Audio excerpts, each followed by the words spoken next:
High, আমি ইথিকা। Story বুকের একটা পাতায় তোমাদের সবাইকে মিষ্টি আমন্ত্রণ।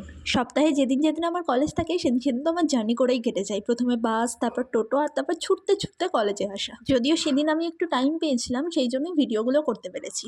আর এই যে এটা আমার college, KGC Krishnanagar Government College. আর আমাদের কলেজটা কিন্তু অনেক পুরনো, স্বাধীনতারও প্রায় 100 বছর আগে আমাদের কলেজ তৈরি হয়েছে। আর আমার কলেজের চারপাশটা গাছপালা, মানে পুরো সবুজে মোড়ানো, যেরকমটা আমার পছন্দ। আর আমি বেছেই এই কলেজটা নিয়েছিলাম। আর এই সামনে আমাদের ক্যান্টিন, আর ক্যান্টিনের সামনে একটা বড় পলাশ ফুলের গাছ আছে। আর এই যে আমাদের ডিপার্টমেন্ট, এখানে জুলজি, বটনি আর ফিজিওলজি তিনটে ডিপার্টমেন্ট একসাথে।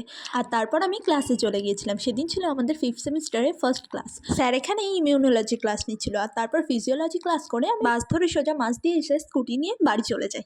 আর তারপর সন্ধ্যাবেলা আমার আর ভাইয়ের খুব মোমো খেতে ইচ্ছে করছিল, আর সেই জন্য আমরা চলে এসেছিলাম একটা মোমোর দোকানে। আর এখান থেকে আমরা প্যান ফ্রাইড মোমো আর পাঙ্কো ফ্রাই চিকেন নিয়েছিলাম।